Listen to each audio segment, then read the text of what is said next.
राजा राम आइए, घनश्याम आइए, मेरे भोजन का भोग लगा जाइए। राजा राम आइए, घनश्याम आइए, मेरे भोजन का भोग लगा जाइए। राजा राम आइए, घनश्याम आइए, मेरे भोजन का भोग लगा जाइए। नाथ आइए, नव दुर्गा आइए, मेरे भोजन का भोग लगा जाइए। मलनाथ आइए, नव दुर्गा आइए, मेरे भोजन का भोग लगा जाइए। राजा राम आइए, घनश्याम आइए, मेरे भोजन का भोग लगा जाइए। राजा राम आइए, घनश्याम आइए, मेरे भोजन का भोग लगा जाइए। मन आइए, भगलिंग साथ लाइए, मेरे भोजन का भोग लगा जाइए। मई आइए, भागलिंगी आइए, मेरे भोजन का भोग लगा जाइए। मेरे भोजन का भोग लगा जाइए। मेरे भोजन का भोग लगा जाइए। भूल करो कभी पद करोगे, भोजन रोगे सोगे। हाथ में अरधान आरती, यहाँ यही मेहमान। हाथ में अरधान, रूखा सूखा खाओ दिन से, रूखा सूखा खाओ दिन से, तीन गीता का मेरा राम आइए, घनश्याम आइए, मेरे भोजन का भोग लगा।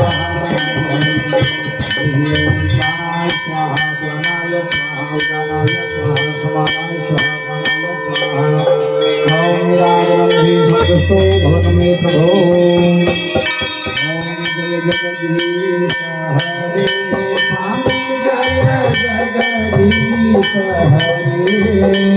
भक्त जनों के संकट नाश जनों, यह क्षण में दूर नहीं।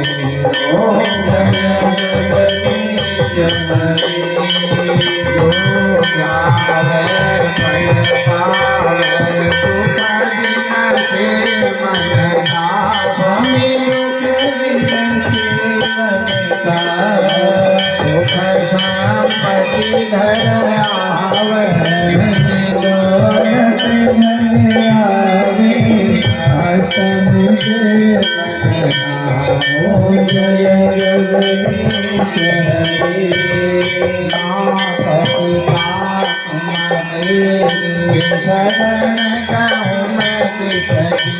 स्वामी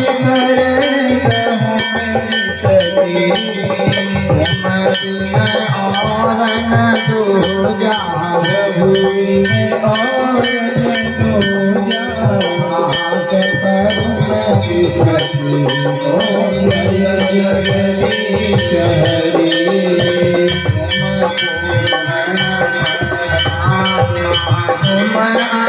अंतरयामी स्वामी तुम हो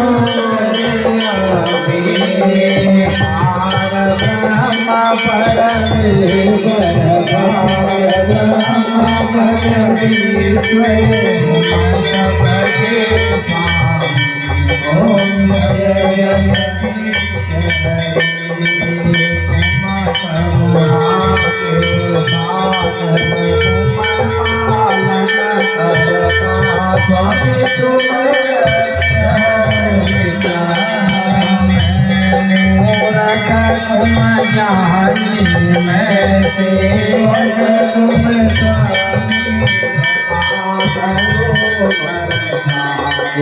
जय जगदीश जगदीश हरे।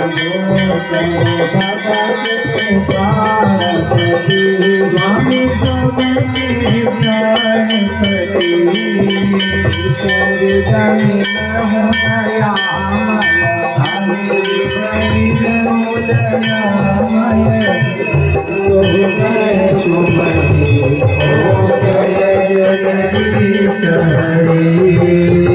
गया बंधो तुम्हारा स्वामी तुम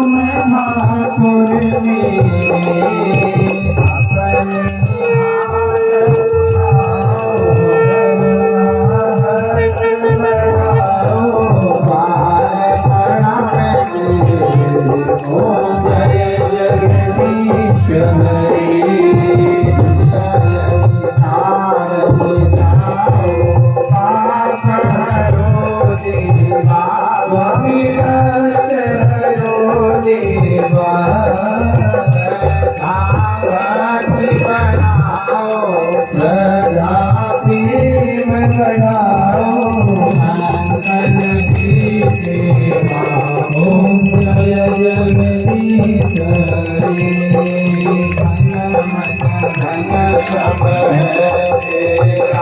स्वामी सब कुछ है तेरा तुझको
भागवतम नाम पुराणम ब्रह्म संहितम उत्तम श्लोक चरितम चकार भगवान ऋषि। सूत जी कहते हैं, हे ऋषियों, यही श्रीमद् भागवत महापुराण जो ग्रंथ है वेद व्यास जी ने रच करके अपने पुत्र श्री सुखदेव जी को सुनाई। और समय आने पर सुखदेव जी ने यही भागवत ग्रंथ जब राजा परीक्षित को मृत्यु का भय था, उनका उद्धार करने के लिए सुखताल में गंगा नदी के किनारे बैठ करके यह कथा सुनाई। मैंने भी यह कथा सुनी, तो आज वही भागवत कथा मैं तुमको सुना रहा हूँ। तो जब ऋषियों को यह बात बताई तो अब ऋषि कहने लगे, महाराज हमको बड़ा संदेह हो रहा है कि वेद व्यास जी के जो पुत्र हुए सुखदेव जी, वह तो जन्म लेते ही वन में चले गए और उनकी यह विशेषता थी कि सगोदोहन मात्रम ही गृहेषु गृहमें दिनाम अवेक्षते महाभाग तीर्थी कुर्वः तदाश्रमः, कि वह 7 मिनट से ज्यादा एक जगह नहीं रुकते थे। जो सुखदेव जी हैं ऐसे ज्ञानी हैं कि 7 मिनट से ज्यादा गोदोहन मात्रम ही, जितनी देर में गाय दुही जाती है उससे ज्यादा एक जगह टिकते नहीं है। भिक्षा मांगने के जाते हैं वह रुकते हैं, जितनी देर तक गाय दुही जाती है कोई दे दे तो ठीक, नहीं तो दूसरे घर में चले जाते हैं। तो ऐसे सुखदेव जी ने एक जगह यह भागवत कब सुनी, कैसे सुनी, कहाँ सुनी, क्यों सुनी, और भागवत की रचना वेद व्यास जी ने कब, कहाँ, क्यों, कैसे करी, आप यह भागवत की कथा जब उत्पन्न कैसे हुई, इसका चलन कैसे हुआ, और सुखदेव जी ने यह कथा एक जगह रह करके 7 दिन तक एक ही जगह बैठ करके क्यों सुनी, आप हमें यह बताइए। द्वापरे समनुप्राप्ते तृतीये युग पर्यये जातः पराशराद योगी वासव्याम कलया हरे। तो सूत जी कहते हैं, हे ऋषियों, तुम्हारे मन में अनेक प्रकार की शंकाएं हैं, बड़े अच्छे प्रश्न कर रहे हो, तो ध्यान पूर्वक सुनो। वर्तमान जो चतुर्युगी चल रही है, 28वां युग चल रहा है वैवस्वत मनवंतर का, तो इसमें सतयुग त्रेता द्वापर युग जो है चला गया है। उन्हीं द्वापर युग के अंतिम समय जब आया, कलयुग आने वाला था, द्वापर युग जाने वाला था, तो उन्हीं दिनों एक पराशर नाम के ऋषि हुए। तो ये पराशर ऋषि कहीं तप करके आए और यमुना नदी के किनारे पार जाना था, तो इन्होंने वहीं एक मछुआरे को देखा और मछुआरे से कहा, हे मछुआरे, मुझे अपनी नाव के द्वारा इस नदी के पार पहुंचा दो। तो मछुआरा उस समय मछली पकड़ रहा था और वह विचार करता है, मैं अगर अपनी नाव में इनको नहीं छोड़ता हूँ तो ये मुझे श्राप दे देंगे, और इनको छोड़ने में लगा रहता हूँ तो मेरी जाल है, मछलियाँ फंसी है, मछलियाँ भाग जाएंगी। तो उसने अपनी एक पुत्री को बुलाया जिनका नाम था सत्यवती। तो उस पुत्री को बुलाया और कहा, बेटी तुम नाव चलाना जानती हो, तो ऋषि को बैठा करके इस यमुना नदी के दूर पार किनारे पर उनको छोड़ दो। तो सत्यवती नाव चलाने लगी, पराशर ऋषि वहां बैठ गए और जैसे ही नाव चलाकर आधी नदी पार हुई, तो उसी समय जो पराशर ऋषि हैं बड़े ज्ञानी थे, बड़े तपस्वी थे, इनके अंदर काम प्रकट हो गया स्त्री को देख करके, और इतने काम में अंधे हो गए कि उस सत्यवती का इन्होंने हाथ पकड़ लिया। जैसे ही सत्यवती का हाथ पकड़ा तो सत्यवती रोने लगी, महाराज आपका आचरण और आपका रूप रंग देख करके तो आप अच्छे कुल के लगते हैं, आपको शर्म नहीं आती, मैं एक मछुआरे की कन्या हूँ और आप काम पीड़ित होकर के मेरी जो है हाथ पकड़ रहे हो, महाराज मुझे छोड़ो। तब यह कहते हैं, देवी मैंने अनेक सुंदर स्त्रियां देखी, उर्वशी, मेनका, रंभा, तिलोत्तमा आदि अप्सराएं भी मेरे सामने आई, पर उनको देख करके मेरे मन में कभी भी कोई काम पीड़ा नहीं आई। न जाने आज मैं तुमको देख करके काम पीड़ित क्यों हो गया हूँ। देवी मुझे लगता है कि मेरे अंदर से भगवान विष्णु ही यह कोई लीला करना चाहते हैं। तो अपना पंचांग खोला और कहने लगे कि देवी अभी का जो समय है, इस समय जो पुत्र अपने माँ के गर्भ में उत्पन्न हो जाएगा वह पुत्र लोक का कल्याण करने वाला होगा, और भगवान विष्णु ही उस पुत्र के रूप में अवतरित होने वाले हैं। इसलिए देवी तुम मुझसे संतान उत्पन्न करो। वो कहते हैं, महाराज देखो मैं तो कुमारी हूँ, कुमारी अवस्था में अगर मेरा आपसे पुत्र हो गया तो मेरा कौमार्य नष्ट हो जाएगा, मेरे पिता के कुल को कलंक लग जाएगा। देवी तुम पुत्र को उत्पन्न करके भी तुम कुमारी ही रहोगी, ऐसा मैं तुमको वरदान देता हूँ। वो कहते हैं, महाराज मेरे शरीर से तो मछली की जैसी गंधा आती है, क्योंकि मैं मत्स्य गंधा हूँ, और आप तो इतने सुंदर हैं, तो आप मेरे साथ जो है कैसे मुझसे पुत्र उत्पन्न करेंगे। तो पराशर ऋषि ने इनके शरीर से मछली की गंध दूर करा करके इनके शरीर से कमल की जैसी गंध इनके शरीर से आने लगी। अब कहते हैं, देवी मैंने तुम्हारी सब समस्या दूर कर दी है, अब तुम विलंब न करो, तुम्हारे गर्भ से भगवान विष्णु ही पुत्र रूप में अवतरित होने वाले हैं। तो कहती, महाराज दिन का समय है, मेरे पिताजी लोग भी देख रहे हैं, देखो क्या होगा। तब इन्होंने अपने छाया के द्वारा कोहरा उत्पन्न कर दिया। कोहरा हो गया तो क्या होगा, यहाँ से वहां नहीं दिख रहा, वहां से वहां नहीं दिख रहा है। आगे ये कहती है, महाराज अभी भी कौन है, अभी भी एक चीज देख रहा है हमको। कौन? ये यमुना नदी के जो जल है, ये जल का स्वामी होता है वरुण देवता, ये वरुण देवता भी अभी हमें देख रहे हैं।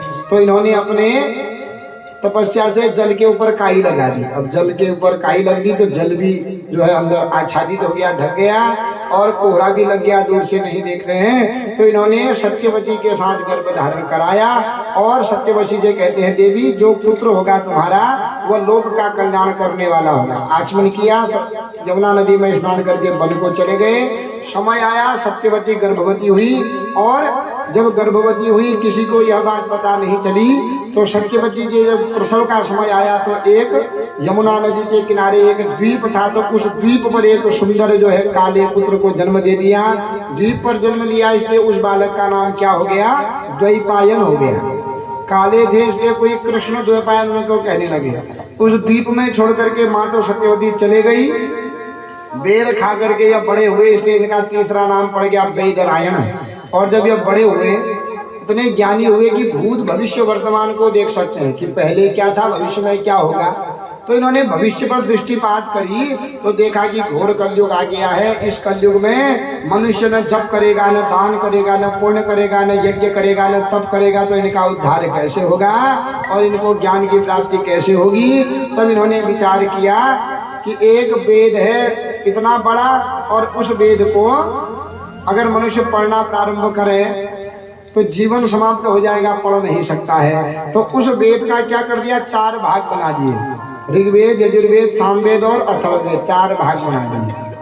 इसलिए वेदम यस्यति विभागम करोति इति वेदव्यासः, एक वेद के इन्होंने 4 वेद बना दिए, भाग कर दिए, इसलिए इन्हीं का नाम आगे चल करके क्या हो गया, वेदव्यास हो गया। बोलिए व्यास जी भगवान की। तो इस प्रकार व्यास जी का जन्म हुआ। जो भी वेद पुराण आदि है, यह वेद जी व्यास जी ने ही इनको रचा है, लिखा है। तो आज व्यास जी के रूप में भगवान का, 17वें रूप में भगवान का वेद व्यास के रूप में अवतार होता है। जब इन्होंने वेद बनाए कि कम से कम इन वेदों को पढ़े तो उनका उद्धार हो जाएगा कलयुग में। फिर देखते हैं कि कलयुग में 3 लोग तो वेद पढ़ने के अधिकारी ही नहीं हैं। वो कौन कौन, स्त्री शूद्र द्विज बंधु नाम नाधिकार कथा श्रवे धर्म श्रेयसी मूढ़ानाम कर्म एव श्रेय एव भवेदिह। स्त्री शूद्र और द्विज बंधु, ये 3 लोग वेद को नहीं पढ़ सकते हैं। स्त्रियां माने जिनके पास जनेऊ नहीं होती है, वो वेद पढ़ने के, शंख बजाने के अधिकारी नहीं है। इसलिए स्त्रियों को शंख नहीं बजाना चाहिए, बजाती है ना बहुत। तो क्यों, क्योंकि देवी भागवत में कथा आती है, क्योंकि शंख की उत्पत्ति हुई है कहाँ, समुद्र से, और लक्ष्मी की उत्पत्ति भी कहाँ से हुई, समुद्र से। तो यह शंख कौन हो गया, लक्ष्मी का भैया हो गया। और शंख बजाना माने शंखचूड दैत्य को भगवान शंकर ने मारा है, इसलिए शंकर जी के मंदिरों में शंख वर्जित होती है। शंकर जी के जो हम जल चढ़ाते हैं, तो और देवताओं को तो जल चढ़ जाता है, पर भगवान शंकर जी को शंख की ध्वनि प्रिय नहीं होती है।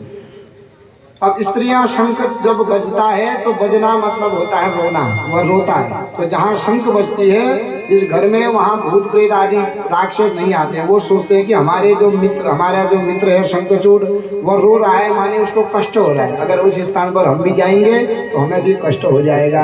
अगर स्त्री शंख को बजाती है तो उसके भाई की आयु छीन होती है, लक्ष्मी का घर में हरण होता है। शूद्र और स्त्री के द्वारा शंख वादन नहीं करना चाहिए। देवी भागवत में भी बड़ी अच्छी कथा आती है।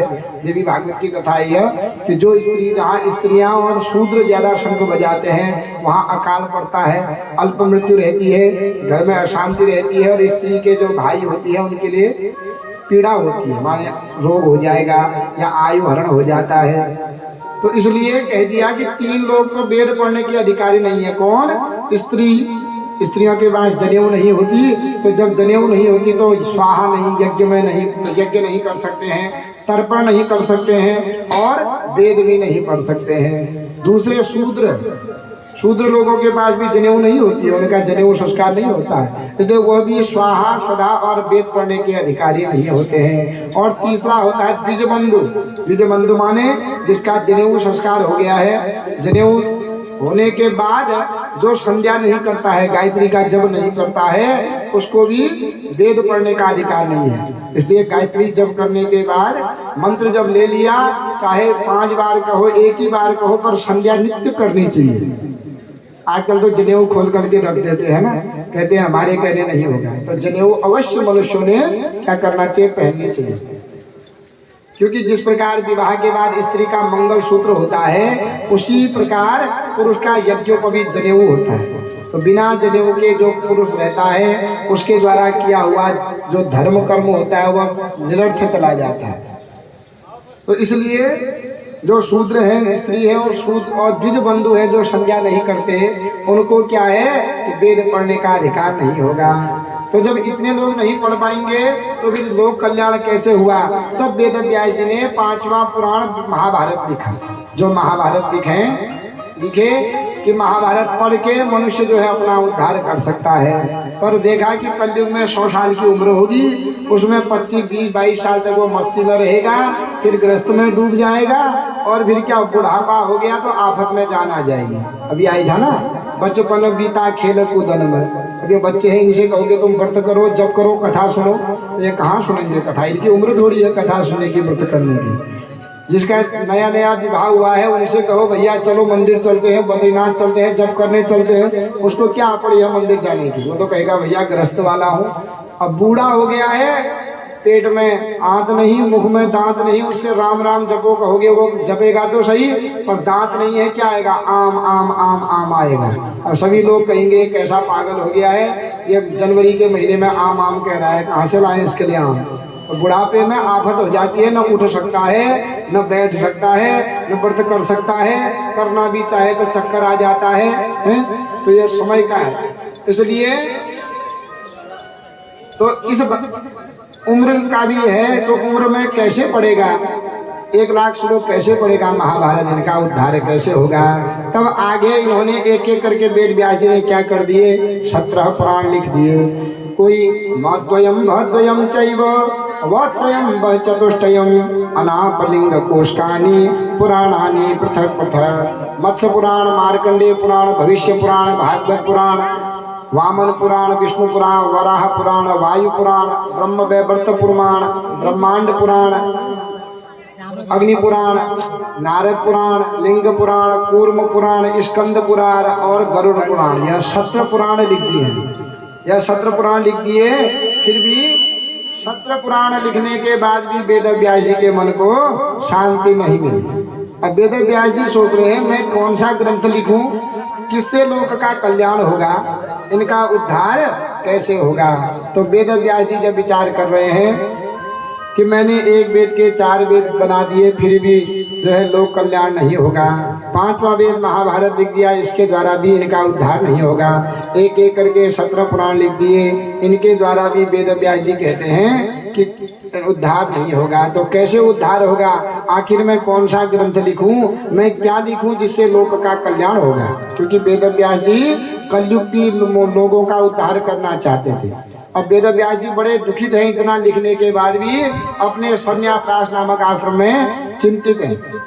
जब वेद व्यास जी चिंतित हुए तो नारद जी भ्रमण करते हैं स्वर्ग में, और स्वर्ग में नारद जी भ्रमण करते हैं। नारद जी देखते हैं कि आज वेद व्यास जी बड़े दुखित हैं, क्यों न वेद व्यास जी के वहाँ चला जाना चाहिए। तो नारद जी अपनी वीणा पर मालकोस राग छेड़ते हुए भगवान का नाम उच्चारण करते हुए आने लगे। कहाँ? सम्याप्रास वेद व्यास जी के पास। अब नारद जी कैसे आते हैं? श्रीमन नारायण नारायण नारायण, श्रीमन नारायण नारायण नारायण, श्रीमन नारायण नारायण नारायण, श्रीमन नारायण नारायण नारायण, श्रीमन नारायण नारायण नारायण, श्रीमन नारायण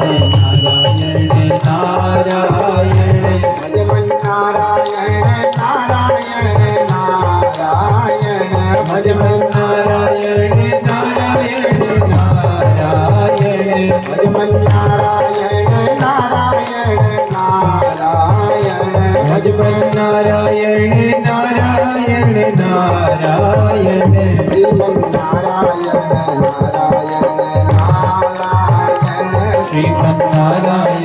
नारायण नारायण, श्रीमन नारायण नारायण नारायण, श्रीमन नारायण नारायण नारायण, श्रीमन नारायण नारायण नारायण, लक्ष्मी नारायण नारायण नारायण, लक्ष्मी नारायण नारायण नारायण, लक्ष्मी नारायण नारायण नारायण, लक्ष्मी नारायण नारायण नारायण, श्रीमन नारायण नारायण नारायण, श्रीमन नारायण नारायण नारायण, श्रीमन नारायण नारायण नारायण, श्रीमन नारायण नारायण नारायण, श्रीमन नारायण नारायण नारायण, श्रीमन नारायण नारायण नारायण। बोलो कृष्ण कन्हैया लाल की जय। तो नारायण नारायण कहते हुए वेद व्यास जी के पास पहुंच गए श्री नारद जी। जब नारद जी वेद व्यास जी के पास पहुंचे तो अंदर से तो वेद व्यास जी बहुत दुखित हैं कि मैं जिस प्रकार का ज्ञानी था लोक कल्याण के लिए मैंने ऐसा ग्रंथ नहीं लिखा, क्योंकि ऐसा ग्रंथ लिखना चाहिए था मुझे जिसके श्रवण मात्र से, जिसके दर्शन मात्र से मनुष्य के पाप ताप संताप सब नष्ट हो जाएं, उसकी भुक्ति माने भोगों की प्राप्ति हो जाए और अंतिम में उसकी मुक्ति हो जाए। पर मैंने ऐसा ग्रंथ नहीं लिखा। लिखने के लिए तो 4 वेद बना दिए, 5वां वेद महाभारत लिख दिया, 17 पुराण लिख दिए, पर बाहर से नारद जी को प्रणाम कराया और नारद जी का अर्घ्य आचमन दिया और नारद जी को पूजन करने के बाद वेद व्यास जी अपने आसन पर बैठ गए और पुनः चिंता तो रहे मैं कौन सा ग्रंथ लिखूं, कैसे लिखूं। तो जब इस प्रकार से बताया, नारद जी ने देखा कि वेद व्यास जी बाहर से तो स्वस्थ लगते हैं पर अंदर से परस्त है माने दुखित हैं। तो नारद जी पूछने लगे, पाराशर्य महाभाग भवतः कच्चिदात्मना परितुष्यति शारीर आत्मा मानस एव सर्वा। पराशरस्य पत्यम पुमान पाराशर। हे पराशर ऋषि के पुत्र पाराशर वेद व्यास जी, महाराज आप आत्मा और मन से आप स्वस्थ तो हैं कि नहीं है? महाराज आपके मुख पर कुछ दुख दिखाई दे रहा है। आप तो संपूर्ण जगत का दुख दूर करने वाले ग्रंथ लिख रहे हैं, तो आप स्वयं दुखित हैं महाराज, ये अच्छी बात नहीं है। आप अपने दुख का कारण बताइए, आपको क्या दुख हुआ है? जब नारद जी ने पूछा तो वेद व्यास जी रो पड़े और रोते रोते वेद व्यास जी नारद जी से कहने लगे, अस्तेव मे सर्वमिदं तयोक्तम तथापि नात्मा परितुष्यते मे तन्मूलम अव्यक्तम अगाध बोधम प्रच्छामहे त्वात्म भवात्म भूतम। हे महाराज, आपने मुझसे पूछ ही दिया है तो ध्यान पूर्वक सुनिए। महाराज, मैंने अनेक वेद पुराण शास्त्र लिख दिए हैं पर मेरे मन को अभी तक शांति नहीं हुई है। मैं सोच रहा हूँ कि मैं क्या लिखूं, कैसे लिखूं। बहुत परिश्रम से मैंने इनको लिखा है, पर मैंने भविष्य पर दृष्टिपात देखी कि कलयुग के लोगों का उद्धार इन ग्रंथों से भी नहीं होने वाला है। तो महाराज मैं क्या करूं? मैं बड़ा दुखित हूं, मुझे क्या करना चाहिए? तो पर नारद जी कहते हैं कि हे वेद व्यास जी, आप स्वयं दुखी हैं इन ग्रंथों को लिख करके, और इन ग्रंथों में लिखते हो कि जो इसको पढ़ेगा वह सुखी हो जाएगा। जब लिखने वाला ही इसको ग्रंथों को लिख करके सुखी नहीं हुआ है तो पढ़ने वाला कैसे सुखी होगा? महाराज, आपके मन में अज्ञान फैल गया है। क्यों? आपको मैं अधिक हो गई है कि मैंने ऐसा लिख दिया, मैंने ऐसा लिख दिया। ये मैं माने होता है संस्कृत में, मैं को कहते हैं अहम माने अहंकार, और जहाँ अहंकार होता है वहाँ पतन होता है। मैं शब्द जहाँ होती है वहाँ मनुष्य का पतन हो जाता है। बकरी का ही सिर क्यों कटा जाता है? क्योंकि बकरी क्या करती है? मैं करती है। कभी देवताओं को भी बकरी ही पसंद है। इसलिए जो मैं करता है उसका सर्वनाश हो जाता है। महाराज, आप अज्ञानी हैं, आप में मैं हो गई है। इसको छोड़ करके आप सत्संग करिए, क्योंकि जब तक सत्संग नहीं करोगे तब तक आपका यह अज्ञान रूपी अंधकार जो अहंकार है वह दूर नहीं होगा। और सत्संग की जब प्राप्ति हो जाएगी तब आप समझ जाएंगे कि धर्म क्या है, मुझे कौन सा ग्रंथ लिखना चाहिए। तो नारद जी की बात सुन करके व्यास जी कहते हैं, आपके पास कोई ऐसा पुराण है, कोई इतिहास है कि किसी ने सत्संग किया और उसकी शंका समाधान हो गई, उसका दुख दूर हो गया? अगर कोई ऐसी कथा है तो आप मुझे बताइए कि जिसने सत्संग किया उसका दुख दूर हो गया।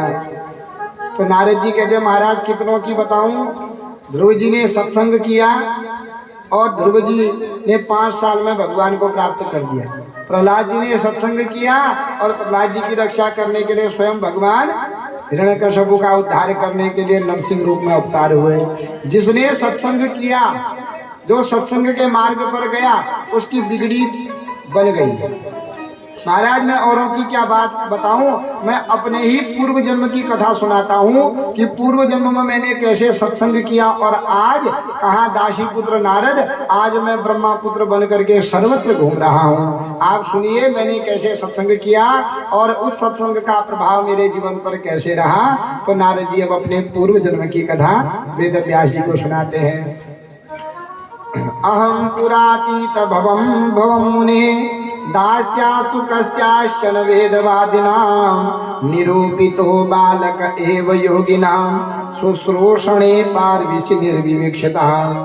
अहम पुरातीत, महाराज पूर्व जन्म में मैं एक दासी का पुत्र था। मेरे पिताजी तो थे नहीं। अब मेरी माँ किसी ब्राह्मण के घर में कार्य करती थी, मुझे भी पालती थी और अपना भी खाती थी।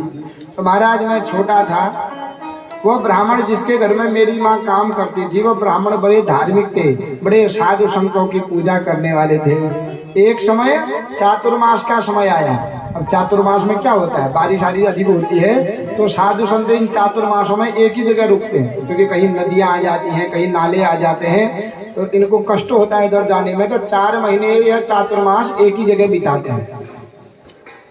तो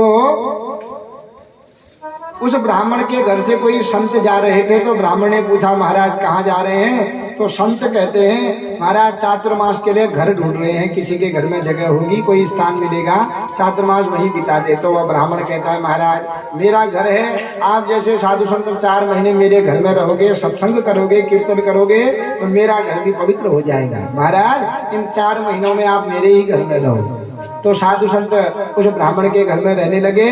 अब मेरी ही माता को उस ब्राह्मण ने उन साधु संतों की सेवा में रख दिया कि दासी तो इनके लिए जो भी आवश्यकता होगी, इनके कपड़े धोना, इनके लिए जल की व्यवस्था कर देना, भोजन की व्यवस्था कर देना, इनके कपड़े धो देना, लकड़ियां ला देना और इनकी सेवा करना। तो नारद जी कहते हैं सत्संग का ऐसा प्रभाव हुआ कि साधु संत लोग क्या करते हैं, सत्संग करते हैं। तो पहले तो मैं डरने लगा उनको देख करके। धीरे धीरे जब दिन व्यतीत होते गए तो मैं भी उनके साथ सत्संग में घुल मिल गया। मेरी माँ उनके कपड़े धोती है, तो नारद जी कहते हैं मैं भी कपड़े धोने लगा। मेरी माँ उनके लिए लकड़ियां लाती है हवन करने के लिए, तो छोटे छोटे गट्ठी बना करके मैं भी उन साधु संतों की सेवा के लिए लकड़ियां लाता हूँ। मेरी माँ उनके जूठल उठाती है, पत्थर उठाती है, तो मैं भी उठाता हूँ। उनमें जो शेष रह जाता है उसको मैं खा लेता हूँ। धीरे धीरे साधु संतों के साथ बैठने लगा। वो लोग भजन करते हैं, गाते हैं, तो मैं भी ताली बजाने लगा।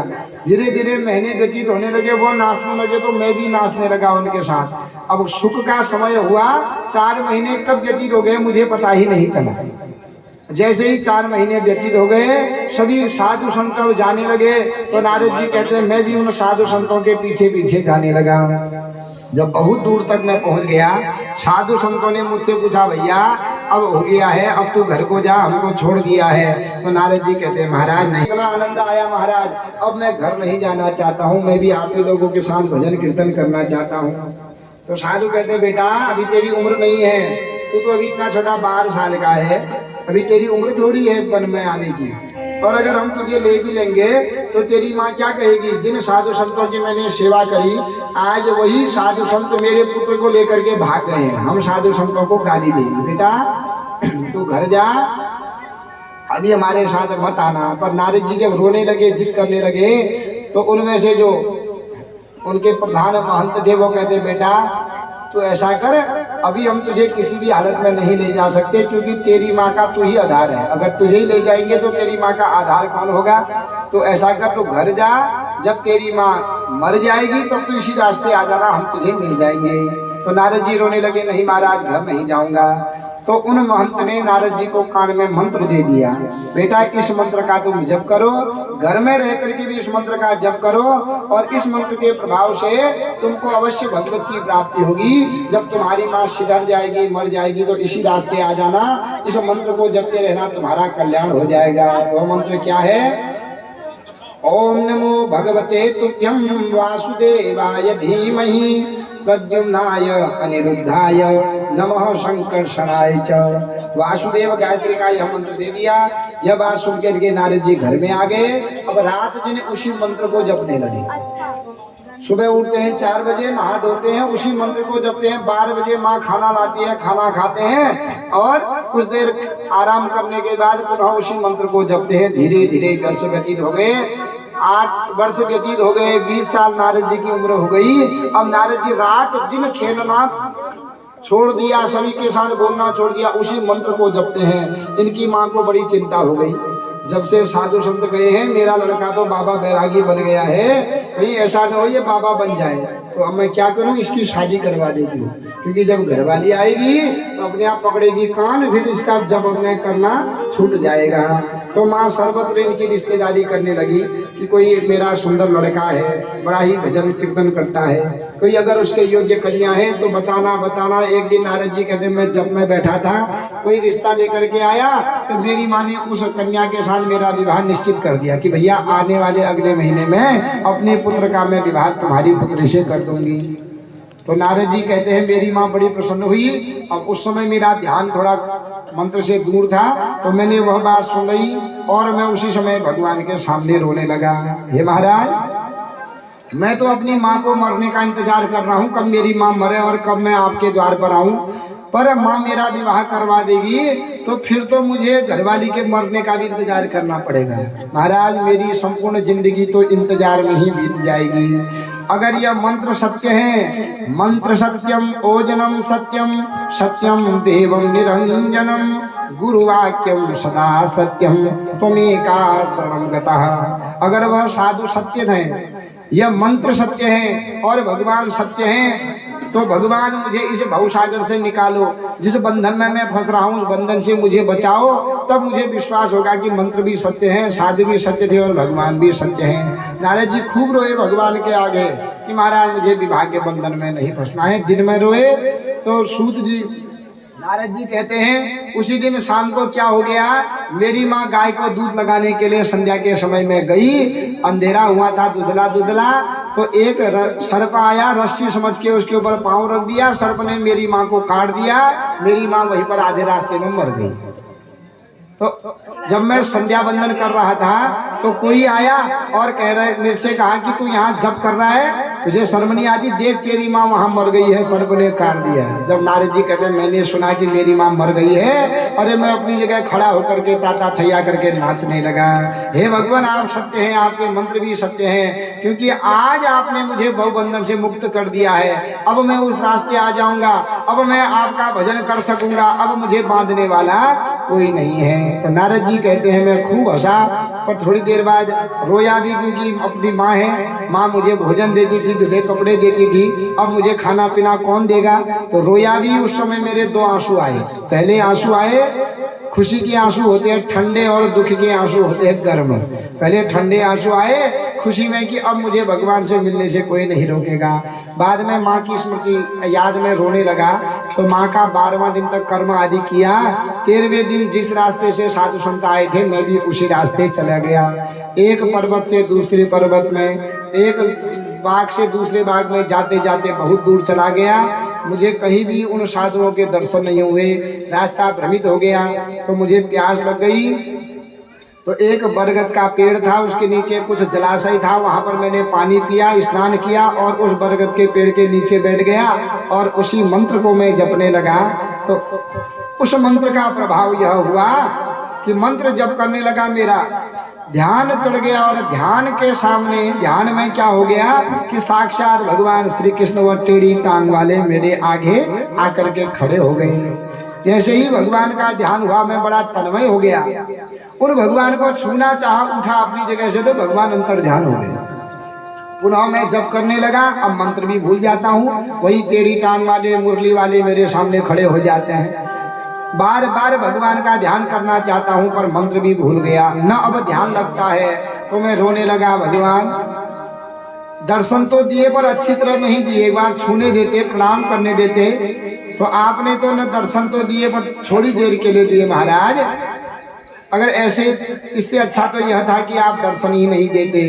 तब आकाशवाणी हुई कि अभी तुम दर्शन के अधिकारी नहीं हो। क्यों? अभी तुम अध कचरे हो, अधपके हो, और अधपकों को मैं दर्शन नहीं देता हूँ। महाराज अगर दर्शन नहीं देने थे तो अपने रूप सुधा की चटनी आपने क्यों चुटाई? महाराज इतने भी दर्शन नहीं देते।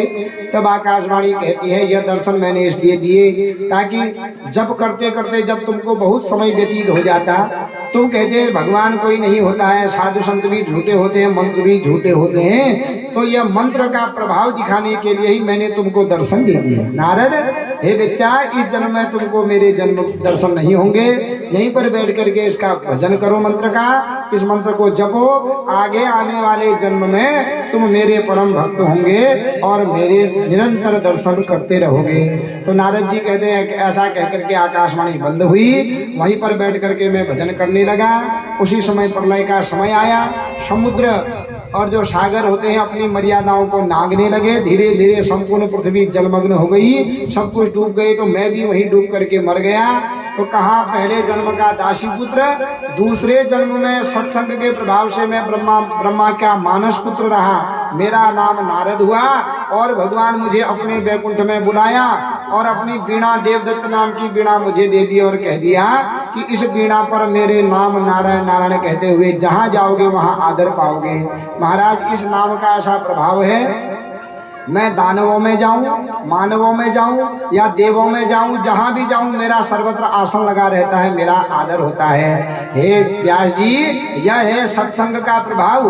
कहाँ दासी पुत्र में था, 4 महीने के सत्संग से मैं दासी पुत्र छोड़ करके आज ब्रह्मा का पुत्र मानस, मन का पुत्र नारद हूँ। जहाँ जाना चाहता हूँ महाराज वहाँ जाता हूँ। इसलिए महाराज ये सत्संग का बड़ा प्रभाव है। नारद जी कहते हैं आप भी क्या करो, सत्संग करो, अपने मन को, अपने तन को, अपने जीवन को भगवान के हवाले कर दो। क्योंकि जब तक सोचोगे कि मेरा मन है जो मैं करना चाहूँ, तो वह कभी भी कार्य सफल नहीं होगा।